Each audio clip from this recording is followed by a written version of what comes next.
I just saw a quote that said abuse is not a loss of control, it's an exertion of control. And that abusers don't lose their temper, they use their temper. This is so fucking accurate. Here's the thing. Most abusers have excellent public images. Most abusers have a very high level of control over their own abusive behavior and when and where they display it, i.e., behind closed doors to maintain or regain power and control over their intimate partner and potentially their children.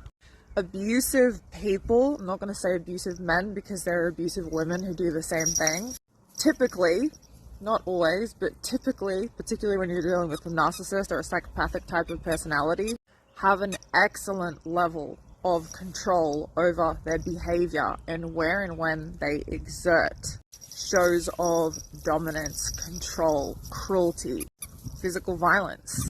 For example, the narcissist whose public image is everything, whose mask, whose reputation is everything, typically doesn't lose it or become overtly abusive with their neighbor, their boss, their friends and family. Nor do they typically lose it in front of other people.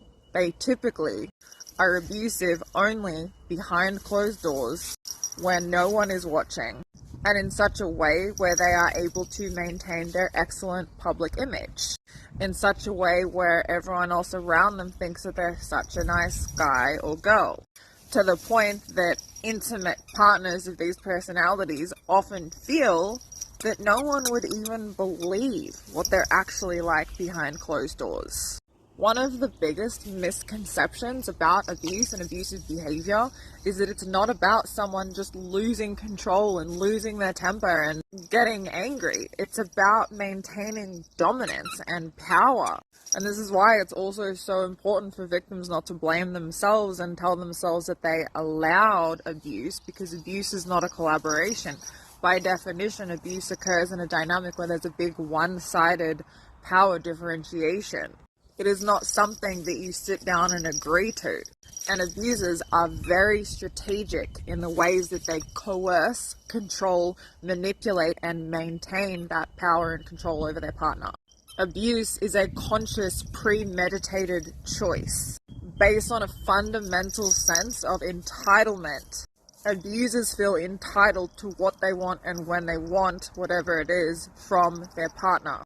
And anger and abuse come from the entitlement aspect. And because they feel fundamentally entitled, they will use force, coercion, manipulation, and cruelty to get what they want.